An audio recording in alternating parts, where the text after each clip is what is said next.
Stop to kill women. Stop to deprive them of their health. Stop of the threat for women. Stop of making them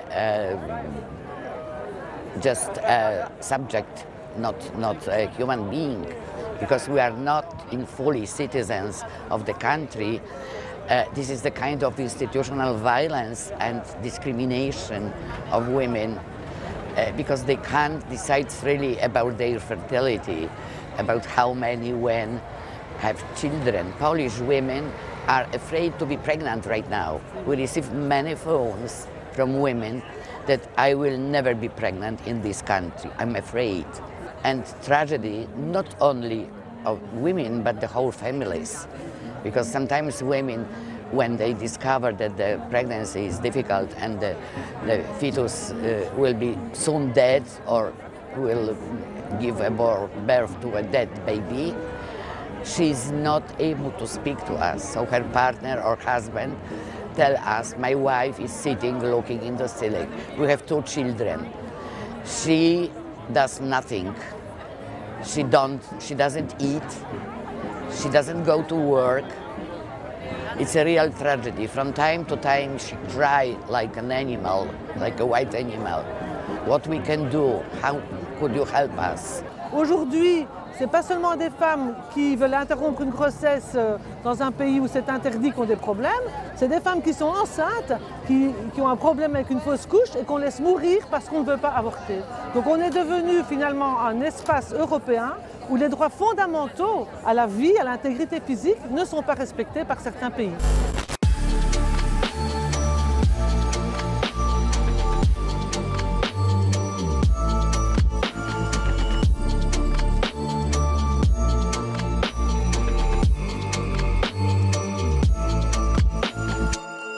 We are living in a country in which we don't have access to sex education, we don't have access to contraceptive methods, even for vulnerable groups, and we don't have action pretty much to any type of prevention.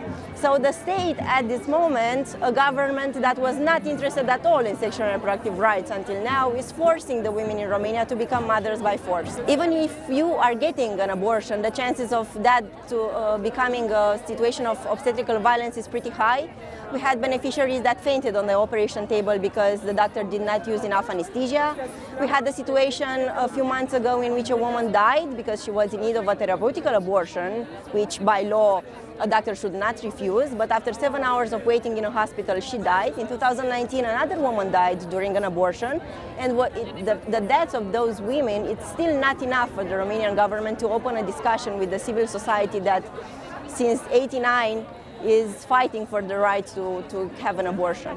It's a combination between the lack of representation of women in political and decision-making posts, of course the pressure from the church, and not only the Orthodox Church but the other neo-Protestant churches. It can be felt because lots of these anti-abortion NGOs are connecting to the church. The church is doing a lot of efforts actually to fight against abortion and our right to choose. And unfortunately there are lots of misinformation. They are opening helplines for women that are facing unwanted pregnancies, but when you are calling, they are going to tell you that you are going to die, not be able to have children anymore, and so on.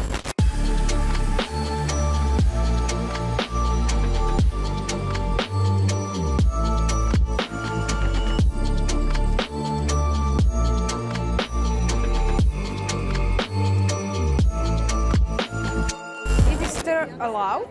It's allowed even on request. So basically we do not have such a bad situation as in Poland. But what's the problem? What we're always trying to say that it's under attack.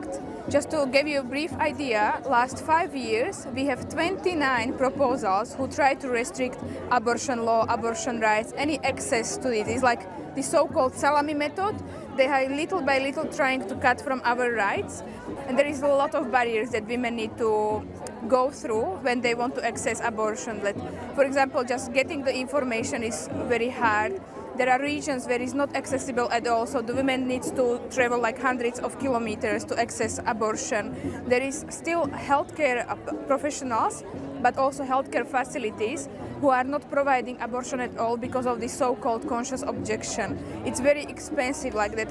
In Slovakia it's around 500 euros that not everyone can afford. So it's like for many people who are also living in poverty, in violence relationship, it's almost impossible to get this service. For example, now we have a lot of refugee women from Ukraine who had this option in Ukraine, but country of European Union does not have it.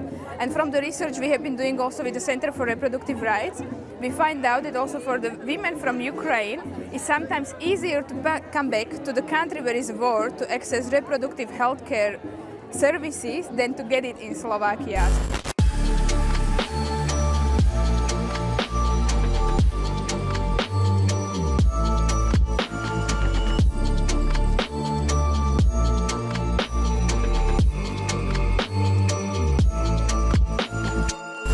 Important, c'est déjà d'envoyer un message à toutes les femmes, un message de solidarité en disant en fait on vous entend, on est là, on va essayer de faire pression pour que à la fois vos gouvernements et à la fois l'Europe essayent de faire quelque chose et de bouger ces lignes et de donner du coup un accès légal et sûr à toutes les femmes dans le monde.